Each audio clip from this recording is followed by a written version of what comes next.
right, everybody. Good morning. Welcome to Wednesday's Open Forum. I'm your host, Ryan Langley. And today we have a very special guest from Waterstone Mortgage. He's going to give us an update on what's going on in the mortgage world, rates, and all the exciting things going on. Mr. Tom Weinard with Waterstone Mortgage. Tom, welcome. You're on mute. Thank you, Ryan. Good to hear from you. Good to see you. You're looking sharp as always. What you want to know? Tell us what's going on out there in the mortgage world. Who's what rates are fun selling real estate these days, huh? I hope everybody is. And all kidding aside, I'm happy to be here to talk to you guys. Two things I want to talk about today. One is our current rate environment and what's expected for the future. And how you guys can stand out with listings and flexible options for your buyers. And I'm going to compare two different programs that can be beneficial whether you're on the listing side or the buyer side. So who knows what the average interest rate is today? I like to ask you guys questions, so feel free to please jump in, type something in there, shout out. You know, what do you think the average interest rate on a 30-year fixed rate loan is today? We got a 5.25 offer. Okay. 5.5. Half. Okay, I'll let you read it. Yeah, thanks. I can read good. So it's really easy to Google search current mortgage interest rates, and the interest rate is determined by about 19 factors, with the most important being credit score and loan to value. So how much money are they putting down and what's your credit score? I just looked at the chart for a 30-year fixed. With a high credit score, it's 5.9. And with a low credit score, it's up to 7. So that's the range we're dealing with. Frankly, most of my clients are in the mid to high 5s. A couple are in the low 6s. There are ways to get that lower, but you have to be creative. Who knows what interest rates were in the 1980s? I remember? It's a whole lot higher than that. Okay, yeah, 13 would have been low, Samuel. It was up to 18%. Hashi hit it. That was about the high point, 18, 19%. My first house, my wife and I built in 1992, and our interest rate was 9.25% on our loan. Now, it didn't cost me $300,000 for that house. It cost me a whole lot less in 1992. But the point is, if I were telling clients today that their interest rate was almost double what I'm quoting them, most of them couldn't afford to buy what they want to buy. So historically, we are actually in a really good spot for interest rates. And in terms of financial security and a healthy economy, being in the 5s and up to 6 is actually a good thing. I know it's not what we're used to over the last few years, but how many people who thinks we're going to get back to 3 and 4% rates sometime in the next 3 to 4 years? Okay, anybody? Well, that's the prediction. Okay, right now the expectation is that rates will continue to climb slowly, and at some point in the next 2 to 4 years, they should start to come back down. The other thing that's really easy to Google search is mortgage history, mortgage interest rate history. You can look at a 10-year period, a 20-year period, a 30-year period. And while we had all those high numbers in the 80s and then in the 90s, once we got down to this 5 and 6, in the early 2000s, when I started in the mortgage business, we were in the 3s and 4s. After the crash, we were in the 6s and 7s. 2-3 years ago, we were in the 3s and 4s. And today, we're in the 5s and 6s. So what do you think is going to happen 2 to 4 years from now? We're going to be back down in the 3s and 4s, most likely. Now, that may not happen. I can't guarantee that. But if we just look at history, and that tells us that there's a very good chance that rates are going to drop. Okay. They may not get back to where we can find, do 2.5% on 15-year fixed mortgages, but we might get pretty close. So the key today in talking to buyers is it's okay to buy a house today at this rate and not be happy about it, number one. But you also have to realize that most people stay in their first house 3 to 5 years. So a lot of those people are going to be selling that house and buying another one at a lower interest rate, or they're going to decide to stay in that house for 10 more years till their kid gets out of high school, and they're going to refinance into a lower rate. It's just the way the cycle works. So that is the expectation from the people that I listen to and the things that I subscribe to kind of give me an outlook on what's happening with the rates. Okay. Any questions or comments on where we are with rates?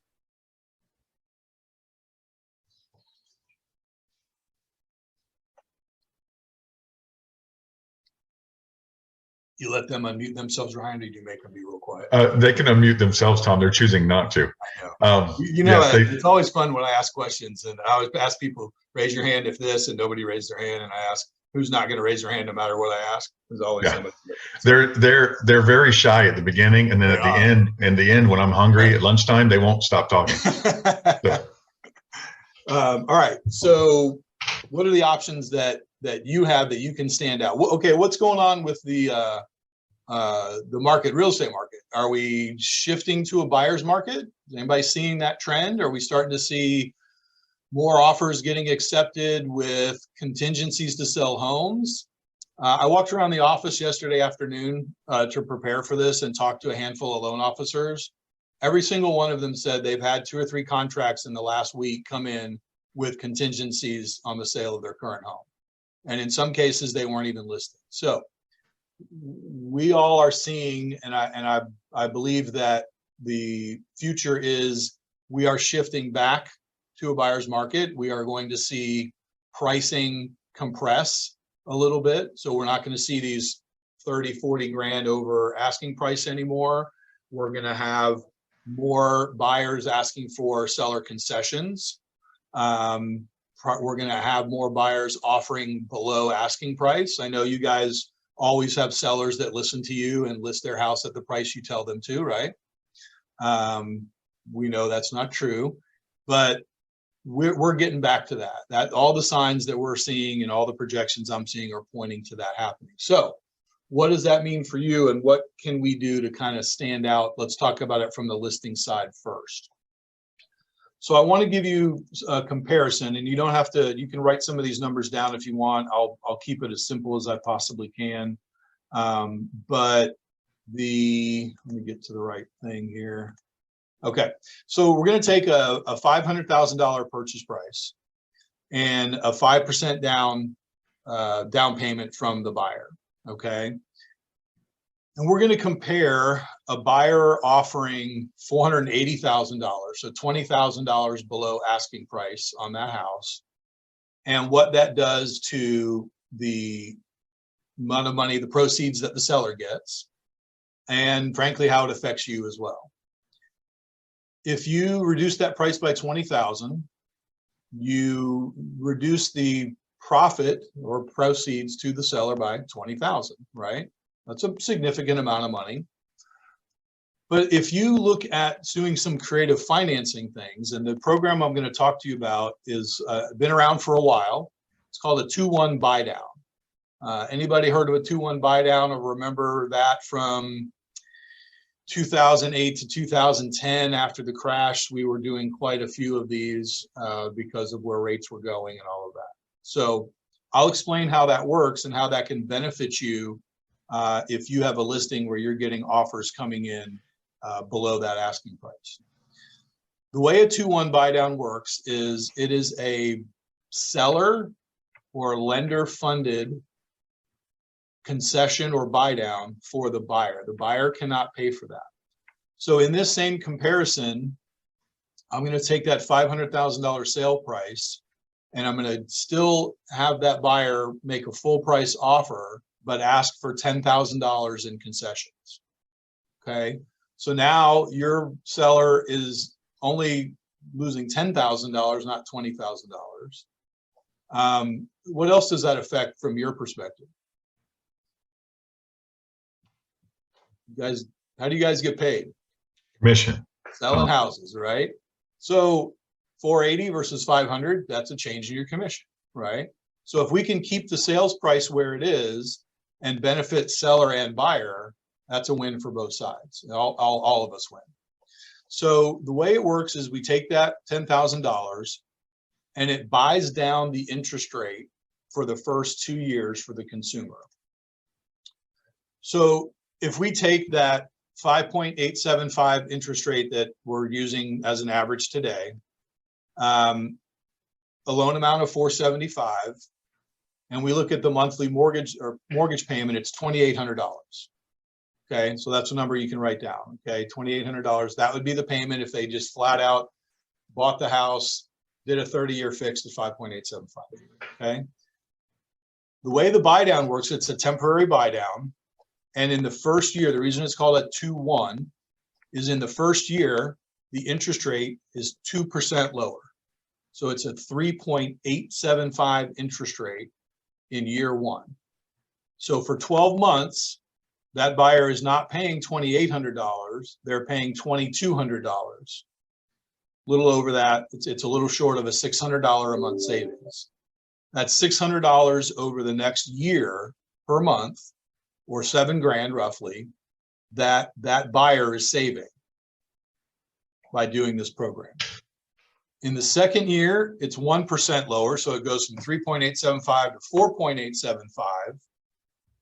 That payment is $2,500 a month, so still $300 a month less. That's another $3,600 that buyer will save, okay, over that year. Then in year three, it hits that 5.875, okay? What concerns do you think most people would have when they hear about something that has a temporary interest rate? Somebody give me an answer on what you think a concern would be. That it's going to increase over time, like a adjusted rate. Right. Great point, Tammy. So that's exactly right. So while over the last few months, I have actually been locking a few clients on 5- and 7-year ARMs because they were priced a 0.5 point to 0.75 point lower than a 30-year fixed. And that consumer understood that that rate would be fixed for 5 to 7 years, which is a pretty long time. And that they felt confident they would have the opportunity to refinance that property if they didn't sell it before that rate went up. The last time we did ARM loans, I did a bunch of them in the early 2000s. My clients were all calling me at 4 years and 6 years going, what do I do? My rate's going to change next year. And I look at the current rate and go, well, first of all, say thanks, Tom, because your rate's going to go down, right? It doesn't always have to go up. It can go down. So if you do a 5-year ARM today, that rate could be lower 5 years from now, because if the projection of 2 to 4 years of starting to see a rate reduction happens, they may not have to do anything. Their rate might just go down automatically. But Tammy makes a good point, and the security of this 2-1 buy down is it does not, that 5.875 is it. That is the fixed rate. Again, it's a temporary buy down for 2 years, but that 5.875 is fixed. There's also nothing stopping that client from refinancing that to a 3 or 4% rate 3 to 4 or 5 years from now, whenever rates get there. Okay. Are you qualifying them on the 5.875 yes, initially? They have to qualify at the high rate. Yeah. Mm-hmm. Just like a shorter term ARM, like a 3 or 5 year ARM, we typically have to qualify them at a higher number. Yes, good question. Any other questions on that product? What's the credit score? Oh, sorry. Actually, I believe it's 680 is the, no, that's a different product. It's about 680, I think. Actually, it's yes. Okay, yeah. So it's a great program. Now, how can that help you with a listing, right? Well, you can advertise it. I think I've sent you guys, or sent through Ryan, copies of listing flyers that we can do.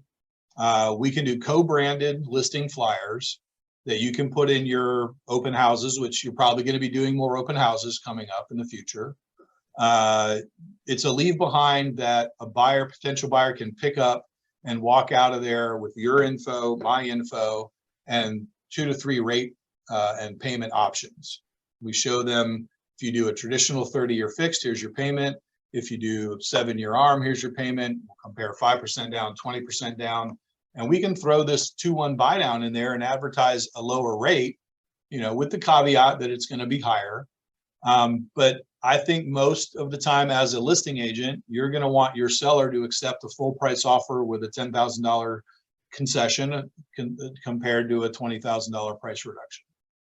Even if it's not a $20,000 price reduction, even if they want to buy $10,000 less. For the consumer, the buyer, if the seller is going to walk away with the same amount of money, but the buyer is going to benefit by getting that $10,000 concessions, which they can use to do this program or simply reduce their out-of-pocket expense, then it's a pretty good win for everybody. Question on the 2-1 buy down. No, it is only for primary residence purchases. No second home or investment property. Tom, is this product capped at the 575 or 5875? It's whatever the interest rate is that consumer qualifies for. Okay. So it could be 6.25, it could be 6.5, depending on where their credit score is, and then that buy down would fall in line. So let's say they don't have a great credit score, they're at the low end of the tier, the rate's 6.5. So first year it's going to be 4.5, second year it's going to be 5.5. It's always 2 points down and then 1 point down. Okay, so that's a great program, having lived through the 15 to 19% swings. Yes, sir. But the traditional interest rate over what Case-Shiller's last 100 years is somewhere between 5 and 7%. Yep. So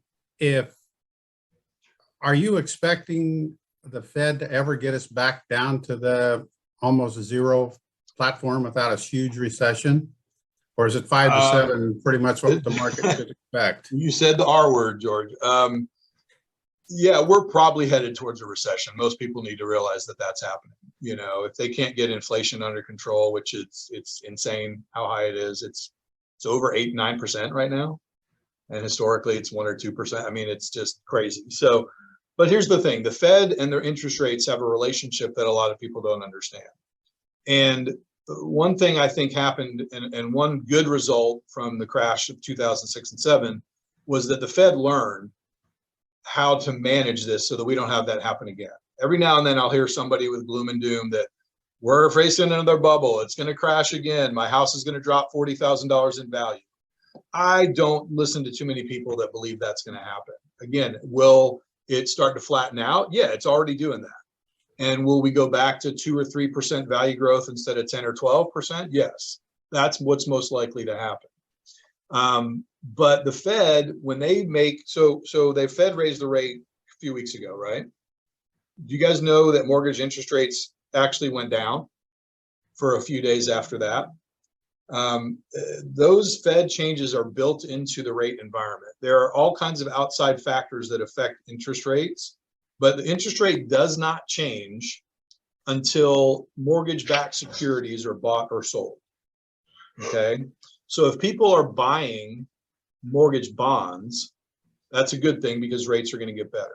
But when they're selling them and they're putting their money in the stock market, because we have a robust economy and a stock market will bring you a higher rate of return than a safe 30-year mortgage bond, that's when we see rates start to change for the negative. Okay, so when the Fed makes those changes, it doesn't mean, oh my God, the Fed raised the rate 0.5 point, interest rates jump from 6.5 to 7. That doesn't happen. Interest rates are not affected by that decision. That rate affects your equity lines, and it affects the money that banks loan to each other. But, and we didn't get into a policy decision here or discussion, but the Fed has been buying mortgage-backed securities and they're starting to dump those back into the pool. Yeah. So that's going to raise rates. So I guess my point being is that interest rates are probably year over year up at 150 to 200 points. Oh, I mean, I was still locking people in the high 3s 6 or 8 months ago. I mean, yeah, it's been that drastic, towards the end of last year and the very beginning of this year, we saw just a huge spike in the first couple months of this year that got us to this 5-6% environment. But I think the projections that we're seeing of possibly rising, maybe we're going to start hitting that 7 I just, no one, I don't really see it going higher than that, but I think we're going to stay here for a while. I think we're going to stay in these fives, these sixes. And then, I certainly hope and believe that we will start to see that come back down again.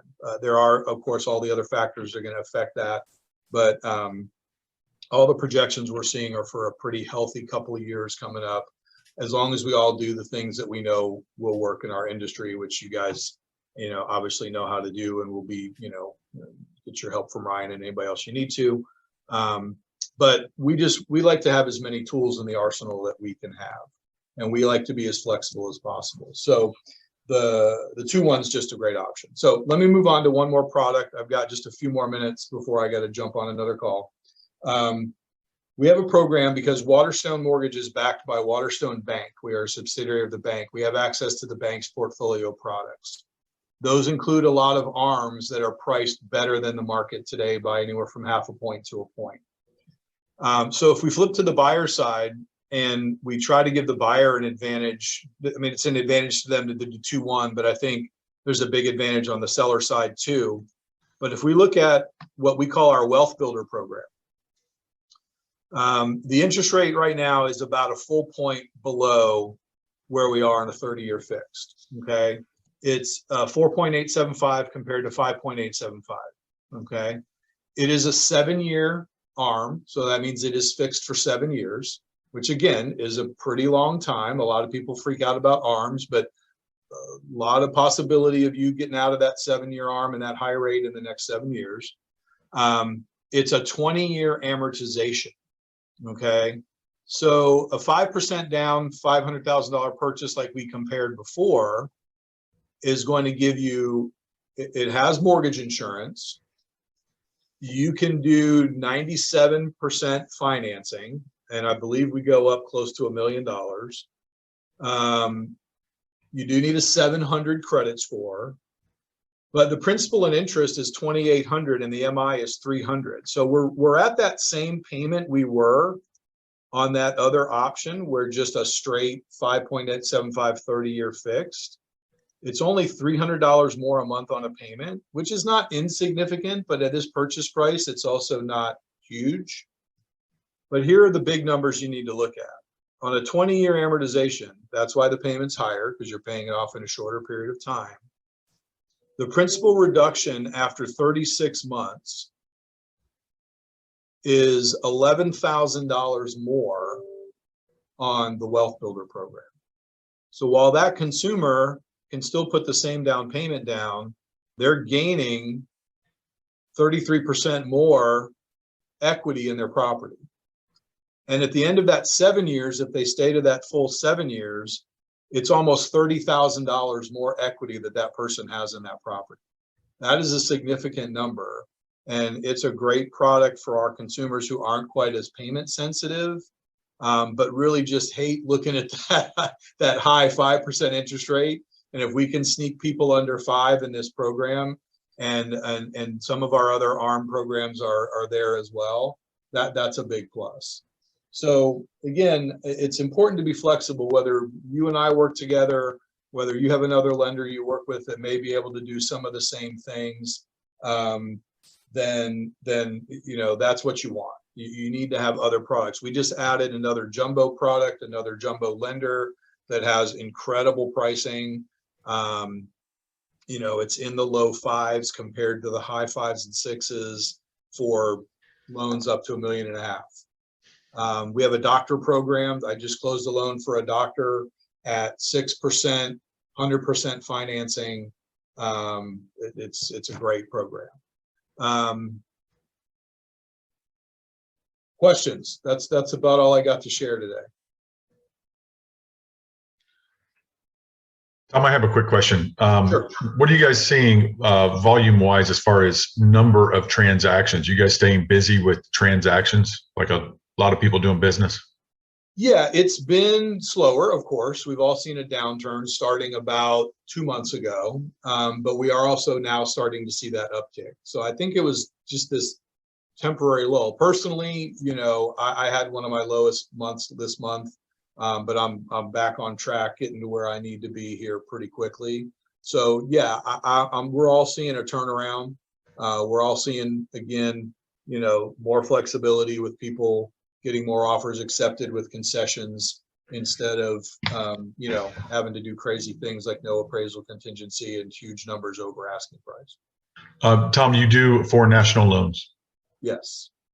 Okay. The reason I asked you about that slowing down is I want to commend our group because I've seen the exact opposite, that they have been, I don't know if it's because it's kind of that where it's transitioning from one to the other and it's kind of an even market right now. Buyers are still really, really doing better than historically, not as well as they're not as flexible as they were, to put it nicely, 6 months ago, but they're more flexible than they were 2 years ago. Absolutely. And sellers are becoming flexible. So it just seems we had record month in June. Awesome. It just seems like we're right at that sweet spot right now where everybody's willing to make a deal, and it kind of everybody feels like they're going to have to give when they go into a deal. Whereas sellers were not, as you know, a year ago, sellers were not friendly, and 5 years ago, buyers were not friendly, and so I think the seesaw is going back toward the buyers, but right now it's kind of in the middle, and it seems like everybody's really willing to make a deal, and we're putting up big numbers transaction wise. That's awesome. Yeah, so I want to commend this group. They're doing really well. Good job, guys. If you need my help with those buyers, let me know. Perfect. I'm here for Tom, I know you got to go. It's 11 o'clock. I appreciate you coming in. Thank you very much for everything. If anybody have questions, Tom, do you mind hitting the chat on your way out with your information? Yep. If anybody has a question for Tom while he's typing, let him know.